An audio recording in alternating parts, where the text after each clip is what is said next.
Have you ever wondered when to pay your credit card bill? Hi, Lucy here, and welcome back to my channel. In today's video, I will be going over when you should pay off your credit card bill. Before I begin, if you're new here, this channel is all about personal finance and investing and how you can improve your financial future. So if you enjoy these videos, be sure to subscribe to my channel and turn on that notification bell so that you can receive more tips making better decisions with your money. So let's get right into it. So a credit score is a 3-digit number that typically between 300 and 850. Depending on the credit agency, this can vary, but between 300 to 629 is considered bad, 630 to 689 is fair, 690 to 719 is considered good, and 720 and above is considered excellent. Designed to represent your credit risk or the likelihood of you paying your bills on time. So the score is important, especially when you are looking to purchase a home and you need to apply for a mortgage, or you're applying for an auto loan or student loan or even a credit card. A lender will look at your credit score to see how risky of a person you may be. So before I can dive into when you should pay your credit card, there's a few things you need to know about a credit score. So imagine a credit score being a pie chart, and it's made up of different portions. 35% of it is based on your payment history.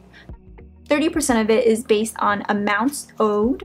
15% is based on your length of credit. 10% is based on new credit. And another 10% is based on your credit mix. So for the sake of really looking at the ones that impact your credit score the most, we'll take a deeper dive into payment history and amounts owed, which totals 65% of your credit score. If you make a payment every month in full and on time, then your credit score for the most part will improve or be maintained. So now looking at how much you should pay on your credit card bill. Let's go over a few terms from your statement.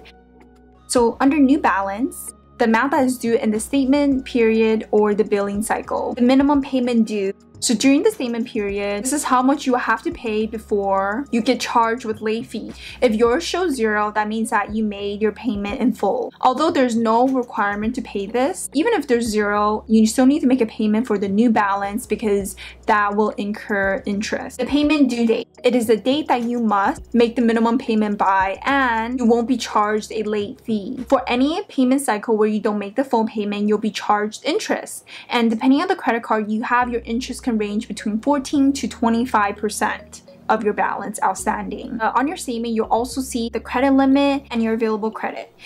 Your credit limit minus your new balance will equal to your available credit. Because payment history makes up 35% of your credit score, you want to make sure that you're always making on-time payments and in full. Before I talk about credit limits and credit utilization, be sure you hit that like button and leave in the comment below on what you have done to increase your credit score. Why do you need to look at credit limit and the credit that is available? Well, that determines your credit utilization. Amounts owed has 30% impact on your credit score, and that is looking at the credit utilization. So let's say that you have a credit card with the limit of $10,000. Let's say that in this month you made a purchase, bought a MacBook Pro and a new couch and a new camera. That totals to be $5,000. So what this means for your credit utilization is that you're at 50% credit utilization. Once you receive your statement, whether that's through mail or online, that information is already given to the credit bureau, which is made up of the 3 big credit bureaus: TransUnion, Experian, and Equifax. They don't look at your day-to-day spending on your credit card, but they will look at your statement in order to determine your credit score. So if you wait until your statement comes back and you've spent $5,000 of the $10,000 you have in your credit limit, then you have a 50% credit utilization, and the credit bureaus will have that information. And the higher your credit utilization is, the riskier you are to lenders. And the ideal credit utilization you want to stay under is less than 30%.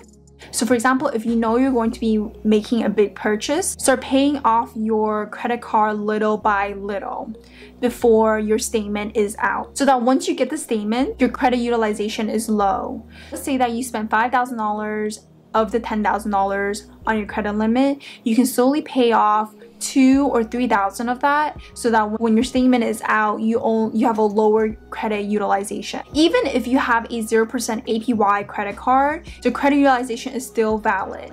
So let's say you have 2 credit cards. Both of them have 10,000 credit limits. One of them is a 0% APY credit card, and the other one is a 14.99% APY credit card.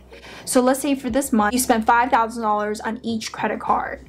So your credit utilization would still be 50%. You still need to be careful even if your credit card has 0% APY. And your credit score will most likely update and fluctuate throughout your life, and it will most likely improve as soon as your credit utilization goes down, which means that you have more credit limit and you're spending less of that, and your payment history becomes longer. Another method you can follow is to pay your credit card bills using auto pay.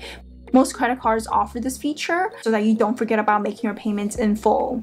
I would recommend maybe even setting a few days earlier prior to your payment due date. You can make those payments in full and on time. The only thing that could really hurt your credit score is if you make payments after the due date, pay a late fee, and incur some interest. The most important thing to keep in mind is to keep your credit utilization at 30% or less, and to pay your payments in full every month. Once you start having multiple credit cards, your credit limit will obviously increase, and as long as you're living within your means and paying your bills off prior to the statement balance or payment due date, you'll start building good financial habits and ultimately have a great credit score.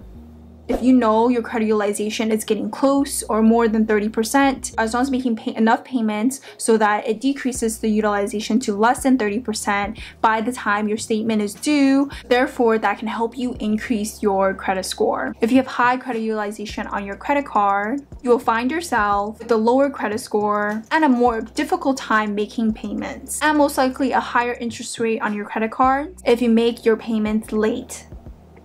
So do your best to decrease your credit utilization and make sure you make your payments on time, because those two are big factors in determining your overall credit score. If you enjoyed this video, give it a thumbs up. If you have any more questions about credit scores, leave it in the comment below. And if you enjoy this video and would like to see more about personal finance and investing, do subscribe to my channel and turn on that notification bell. I do post videos every single week. If you want to learn more about investing and budgeting, do check out my videos here.